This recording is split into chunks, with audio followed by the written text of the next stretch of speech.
Existem lugares que nos geram sensações atípicas. E não estou falando de um local turístico, paradisíaco, perigoso ou com qualquer outro tipo de característica acentuada e óbvia. A questão aqui é sobre o que está enraizado. É sobre sutilezas na arquitetura e nas paredes bacterianas de concreto e tijolo que infectam essa cidade. A Vida Secreta de Londres coloca o leitor em meio a uma autópsia desse estranho organismo que é a capital inglesa.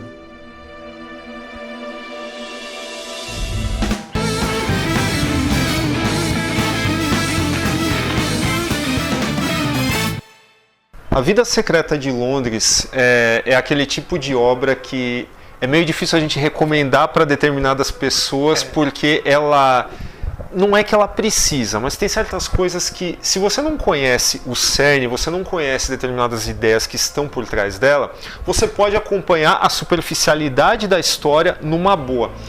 O caso aqui, eu acho que seria muito adequado que as pessoas entrassem em contato com certos movimentos como o situacionismo e principalmente a psicogeografia, né? Exatamente.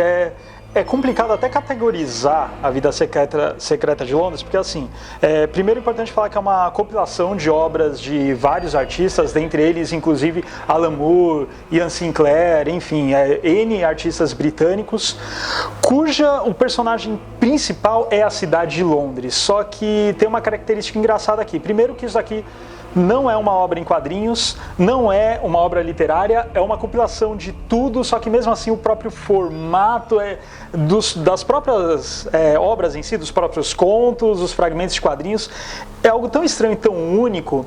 Eu acho que o Oscar Zarate, que é o cara que fez essa compilação, ele foi muito feliz, por quê? Porque mesmo que os artistas não tenham combinado, vamos fazer uma compilação com obras usando Londres como o personagem principal, eu acho que essas obras juntas nesse volume tornam o abismo de Londres muito maior, né? E o que é, quando o Daniel falou, puxa, é complicado recomendar. Por quê? Porque como é que você vai falar dessa obra de uma maneira cartesiana? É impossível, assim, é algo meio que semelhante com o que a gente falou do Mistérios e Paixões do Cronenberg, falando também um pouquinho do Almoço Nu do William Burroughs, que é aquele negócio, é uma obra que você não vai se deleitar pela narrativa, por plot twist, desenvolvimento de personagem, porque não tem nada disso aqui. Esse conjunto de obras de vários autores meio que forma uma gestalt de uma Londres que você não consegue ver a olho nu, né? É uma coisa que, como você falou, você precisa de alguns conceitos meio intrínsecos antes de ler, né? Sim, exatamente.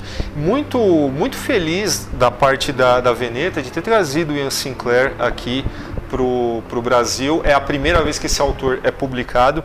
E a gente falou aí de psicogeografia, acho que, sei lá, de repente o pessoal aí tá meio perdido sobre isso. Vamos lá. O Ian Sinclair, ele é mais ou menos o organizador moderno desse conceito, que diz, ou melhor, que trata sobre como o entorno de uma cidade acaba afetando as pessoas em si, seja a arquitetura ou sejam eventos que aconteceram ali perto. Como, por exemplo, é óbvio, você vai falar de Londres, não tem como deixar de falar de Jack o Estripador, né? Exato. Não, e não só isso, é isso daí que você falou, assim, Londres, acho que de todas as grandes capitais do mundo, acho que ela é mais simbólica nesse sentido, né? O encontro da arquitetura com seus acontecimentos. Então, Jack Estripador, Revolução Industrial, a questão do fedor dos mortos do rio Tamsa, né? Quando a cidade teve uma infestação de mortos assim, acabaram jogando os corpos no rio e a cidade inteira ficou com aquele aroma fétido. E é engraçado que, assim, quem teve a oportunidade de viajar por Londres, é uma cidade muito peculiar, porque você sai de uma estação de metrô principal ali no centro, tá quase uma coisa cheia de luz, quase como se fosse uma Wall Street, assim, da vida, tal, uma Times Square, assim. Aí você vai andando um pouquinho, você chega nos becos, assim, fechados, de pedra, assim. Então é aquele encontro do novo com o velho. E tem uma história no velho que te manda já sinais diretamente. E até quando você está no ambiente novo, você sente que aquilo lá foi construído em cima de algo, sabe? É uma experiência bem interessante. Coisa que esse lance que o Daniel comentou da psicogeografia é trabalhada por muitos autores britânicos, mesmo que os próprios não saibam desse conceito da psicogeografia, né? Exato. Mas um exemplo, acho que de obra assim seminal, assim, que lida muito com psicogeografia é Do Inferno, do Alan Moore. Inclusive nós já fizemos um programa inteiro sobre Do Inferno, você pode conferir no card que está aparecendo aqui em cima, onde tem aquele capítulo inteiro, super perturbador, que não mostra uma morte, não mostra uma cena violenta, mas só o fato do William Gould estar andando por Londres e explicando a geografia da cidade, faz com que o cocheiro vomite no final do capítulo e você, como leitor, fique meio mal também, né? Não só, a gente falou dos acontecimentos mais marcantes, mas uma figura assim, que era muito importante dentro de Do Inferno, uma figura histórica que nem aparece ali, mas a influência dela é super acachapante na obra, e aqui na Vida Secreta de Londres não teria como não abordar isso, que é o Nicholas Hawksmoor, né, que é o arquiteto das famosas catedrais de Londres, e essa relação dos britânicos com Hawksmoor, que por sinal parece, assim, são teorias, é claro, a gente não pode afirmar nada, mas parece que ele teria escondido determinados símbolos pagãos na arquitetura das suas catedrais. E essa relação dos britânicos com o Hawksmoor, né, com os mais letrados, né, ela é engraçada porque você consegue encontrar isso até numa cultura mais popular, por assim dizer, porque você tem um personagem do Authority, que é o deus das cidades, né, Jack Hawksmoor, né? Essa relação que os britânicos têm com Londres é muito bacana, né? Você vê que ela transcende essa coisa mais rebuscada, mais literária, que é a Vida Secreta de Londres, e vai ali para um lado mais... pulp, né? Exatamente. E é legal que, assim, por que essa compilação ela é tão bacana? Porque todas essas visões diferentes acerca da cidade, desde até da parte apaixonante de Londres até a parte tenebrosa, tá aqui. Então, desde a parte do Dave McKean, do Neil Gaiman, do Alan Moore, do Ian Sinclair, enfim, é uma coisa assim muito louca. Quando eu comecei a ler, normalmente eu leio muito no metrô, em ônibus, coisas assim, e eu não consegui.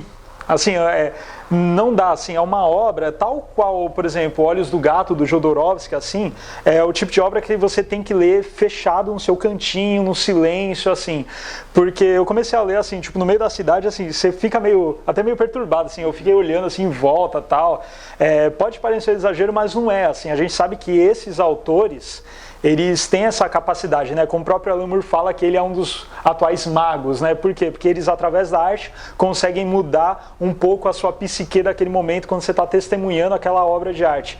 E aqui é a mesma coisa. E o mais magnífico disso aqui é que aqui você vai ter essa sensação com quadrinho, com texto e com uma mescla dos dois que tem aqui também, que eu nem saberia categorizar isso.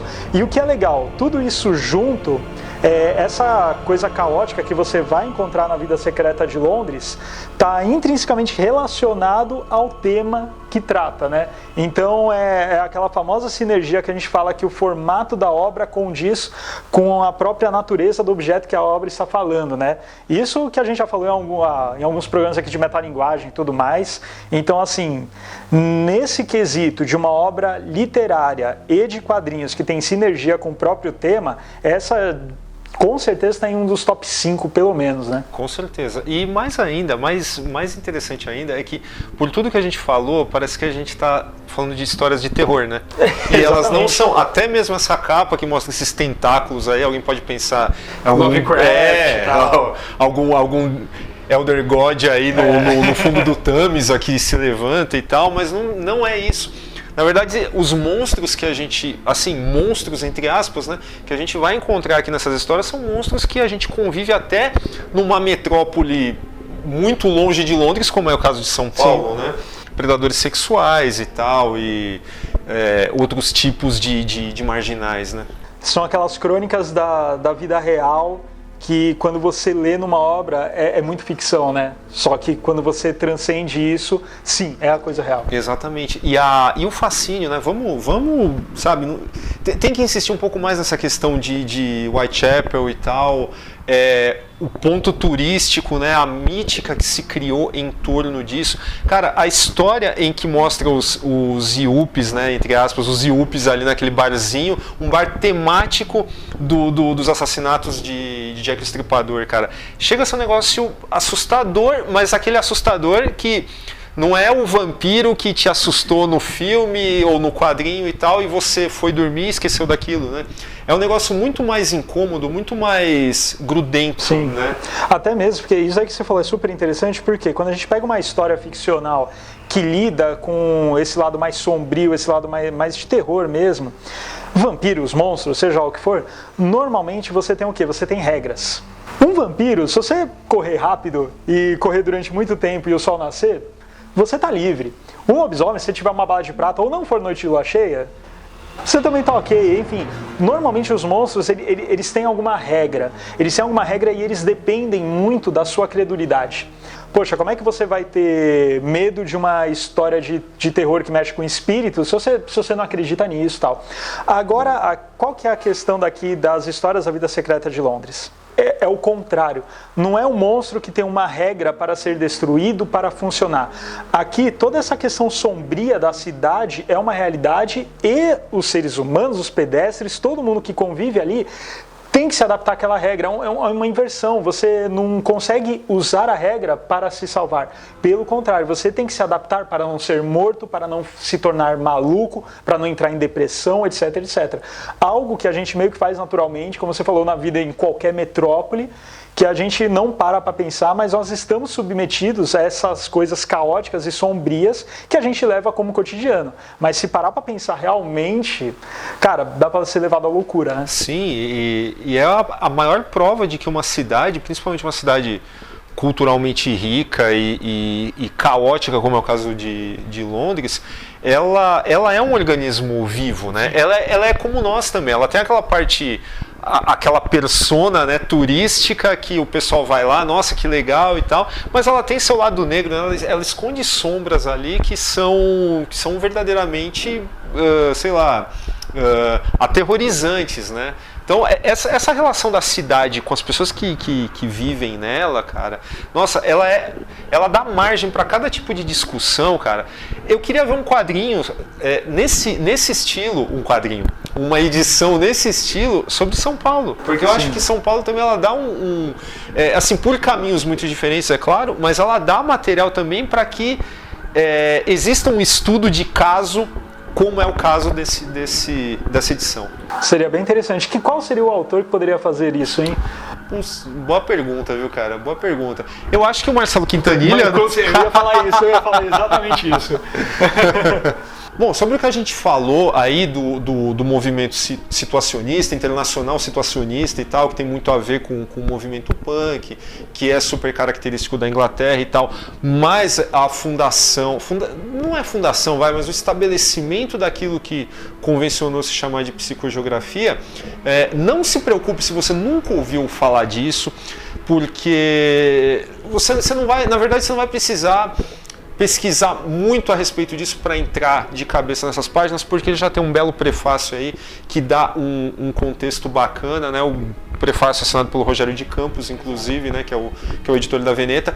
Com esse texto em mente, acho que já dá para você, já é a passagem carimbada para entrar em Londres, né, cara? Exatamente, uma boa analogia, a passagem carimbada é o visto, né? É o visto. Só que aquele negócio, né, assim como Nietzsche fala, né, quando você olha muito tempo ao abismo, o abismo olha para você. Exato. Então, assim, aquele visto, se você quiser fazer esse intercâmbio a Londres, a convite dessa obra aqui, A Vida Secreta de Londres, caras, assim, olha, mas toma cuidado se for olhar muito.